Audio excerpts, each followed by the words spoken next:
Halo guys, ini Cak Syukur seperti biasa. Sekarang berada kebetulan lagi di Balai Besar BPPMPV.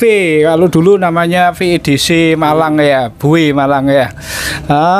Bersama Abah Suyono ini seorang pengawas sekolah yang luar biasa, pengawas utama senior beliau di tingkat nasional, dan di samping kiri saya ada Pak Saifuddin Jufri, ini pengawas sekolah dari wilayah Sidoarjo. Ini juga luar biasa guys.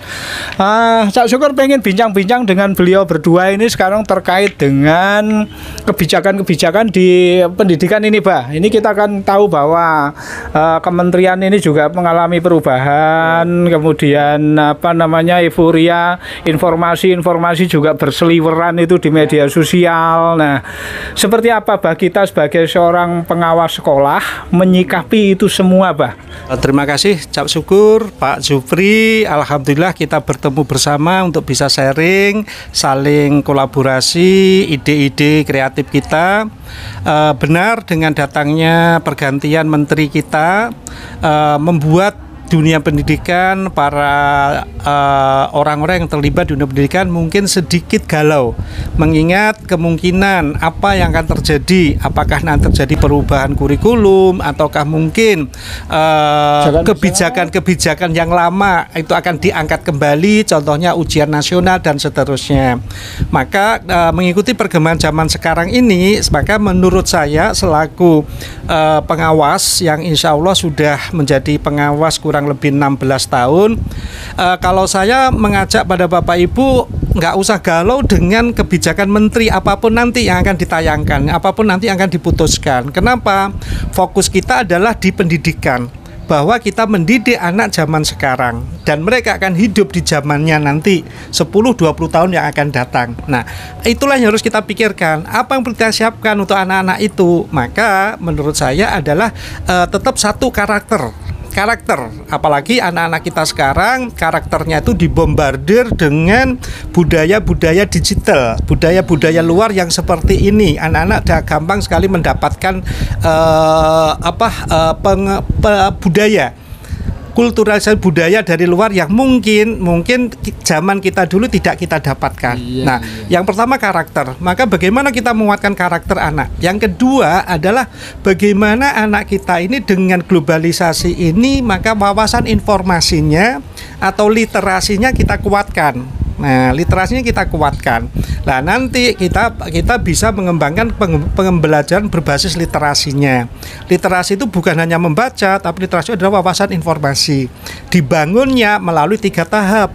Ada pembiasaan, ada pembudayaan, dan ada juga literasi ke dalam mata pelajaran atau integrasi ke dalam mata pelajarannya. Nah, manakala 2 itu sudah diangkat, sudah di bagian yang harus kita kembangkan, maka yang ketiga adalah bagaimana kita menguatkan kompetensi siswa. Kompetensi itu berhubungan dengan soft skill. Di sana orang bilang mengatakan pembelajaran berbasis 4.0 atau pembelajaran berbasis abad 21. Atau ada 4C, ada kolaborasi, ada komunikasi. Kalau saya mengangkat pertama adalah komunikasi dulu. Komunikasi. Kenapa? Karena semua aktivitas itu dimulai dari komunikasi. Nah, orang yang bisa berkomunikasi maka karakternya pasti bagus, karakter positif. Dia percaya diri, dia optimisme, dia berani tampil, berani mengungkapkan. Nah, itu komunikasi. Setelah terjadi komunikasi maka dibangunlah kolaborasi. Seperti tadi, kita awalnya komunikasi, maka muncul nanti kolaborasi. Kerjasama lah. Dari kolaborasi itu nanti hasilnya apakah nanti menciptakan sesuatu ataukah kritis, itu tergantung. Tidak penting bagi saya urutan ketiga 4 yang mana dulu, tidak penting. Tapi satu, komunikasi itu wajib. Setelah komunikasi terjadilah kolaborasi. Nah, inilah tantangan kita sebagai penggerak di pendidikan, bagaimana membangun satu karakter, 2 literasi, dan yang ketiga adalah kompetensi tadi. Begitu mungkin Pak Jufri bisa menambahkan. Terima kasih Pak. Intinya adalah apapun nanti kebijakan di kurikulum maupun di sisi kepegawaian, pengelolaan itu nanti kita di pendidikan tetap saja usaha kita adalah fokus kepada soal karakter Pak ya, karena melalui pendidikan karakter itu anak kita menyiapkan hidupnya anak nanti. bisa adaptif ya Pak ya, Bisa, apapun betul. perubahannya kalau dia Ya, sudah betul. punya karakter 4C tadi dia akan adaptif gitu ya. Kompetensi. Iya, nah sekarang dengan Pak Jufri, kira-kira menurut Bapak ini Apa yang dikatakan Pak Yono bahwa karakter itu sangat penting sekali. Karena memang untuk meluluskan seorang siswa itu tidak hanya membutuhkan pengetahuan dan skill tapi juga karakter. Nah, karakter ini dimulai dari kalau di sekolah itu yang namanya budaya positif. Iya. Sehingga anak-anak ini saat masuk sekolah mulai dari penjaga, guru, kepala sekolah, karyawan semua bagaimana menciptakan budaya positif sehingga anak-anak itu merasa nyaman, karakternya terbentuk, belajar dengan senang, itu yang penting.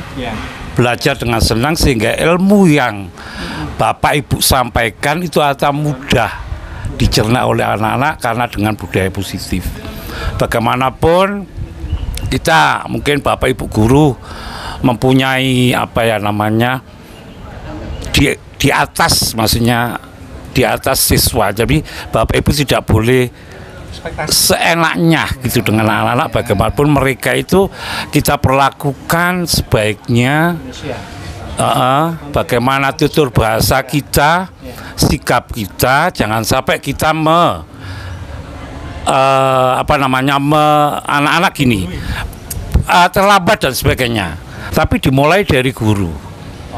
Jadi kalau saya mengatakan satu teladan lebih baik dari 1000 nasihat. Maksudnya kalau Bapak Ibu memberi contoh yang baik, otomatis anak-anak akan mengikuti. Tapi kalau hanya menasihati jangan terlambat, apa gurunya terlambat, itu saya kira juga kurang pas gitu ya. Jadi semua tergantung dari guru bagaimana bersikap di sekolah, bagaimana tutur katanya yang baik. Karena apa? Bahasa itu juga sangat penting Bapak, karena anak-anak itu terbiasa dengan bahasa yang baik sehingga saat dia diprakerin atau keluar dari sekolah itu terbiasa dengan bahasa yang baik. Jadi terbawa di masyarakat gitu ya Pak Yanto, seperti itu. Saya kira itu Pak, menurut saya. Terima kasih kepada penerapan budaya positif di sekolah. Nah, dan guru menjadi toladan atau modelnya gitu Pak ya. Atau mungkin ada secara spesifik Pak terkait dengan pembudayaan budaya positif itu tadi Pak. Kan kita tadi nyampaikan bahwa ada pembiasaan, ada pembudayaan gitu. Mungkin lebih dirinci lagi terkait dengan itu Pak. Ya. Baik, kalau menurut saya begini, memang peran guru seperti yang disampaikan oleh KHD Ki Hajar Dewantara bahwa guru ini menuntun segala kodrat anak untuk mencapai kebahagiaan dan keselamatan setinggi-tingginya. Nah, dalam rangka kata kunci menuntun itu, maka guru adalah memfasilitasi kata kuncinya.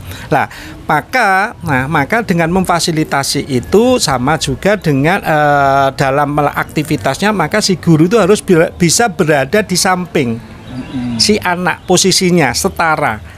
Maka di sana tidak menggurui lagi, tapi menuntun potensi anak itu bagaimana, apa yang ada pada diri anak. Berarti saat menuntun itu bisa berposisi, ngambil posisi kontrol sebagai teman begitu Pak? Sebagai teman, sebagai pendamping. Namun tetap rambu-rambunya adalah memfasilitasi, tidak menyalahkan. Nah, sementara kita dulu kan kadang-kadang dulu zaman saya sekolah dulu khususnya itu kan konsep menuntun guru itu kan tidak dikembangkan. Yang ada adalah guru memberi.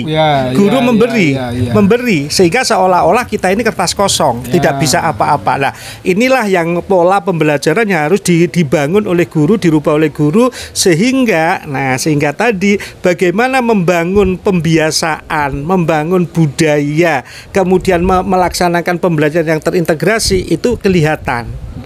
Nah, inilah maka guru sekarang sampaikan Pak Jufri itu tadi, guru harus mampu menjadi tauladan yang bagaimana?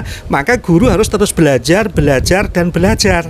Artinya guru tidak merasa sudah pandai, sudah pinter. Tapi apa? Karena anak-anak kita sekarang fasilitasi dari kodrat zaman lewat digital itu mereka sudah dapat fasilitas. Kita dulu enggak. Kita dulu enggak dapat fasilitas. Nah, anak sudah dapat itu.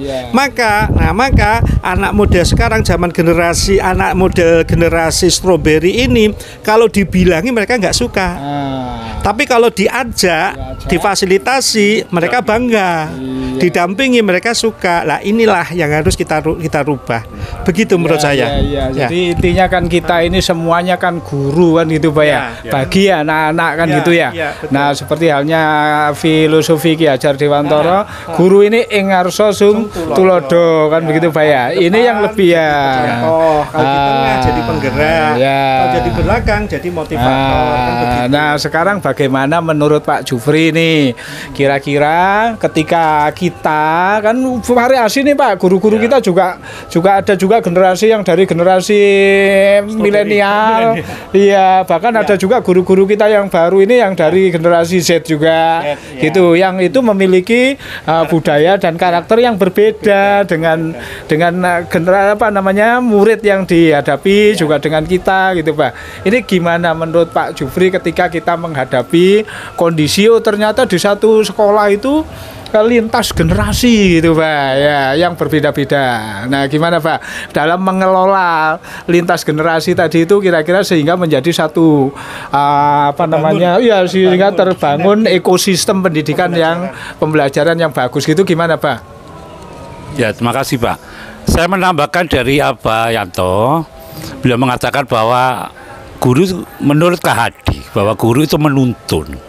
Jadi kalau saya menambahkan bahwa diibaratkan di salah satu materi guru penggerak gitu ya, bahwa guru itu seperti petani, sedangkan siswa itu padinya.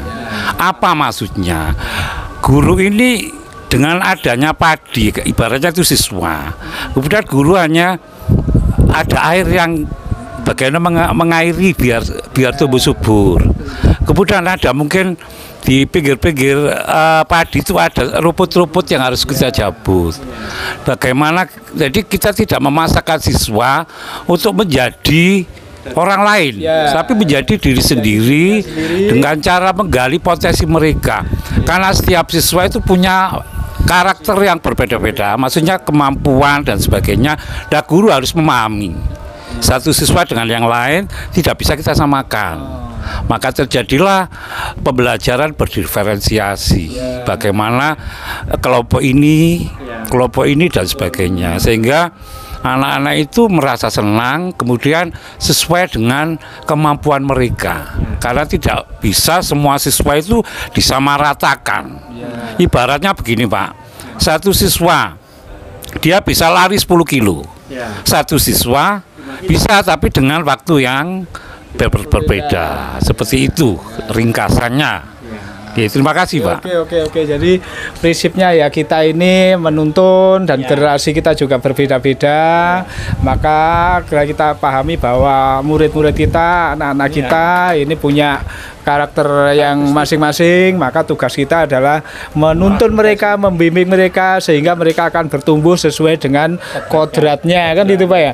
Dan kemudian dia adaptif dengan juga kodrat zamannya ya, karena zamannya juga berbeda. Nah, apa yang dikatakan Pak Yanto, guru harus mengikuti dengan perkembangan zaman khususnya IT. Karena anak sekarang sudah sangat familiar.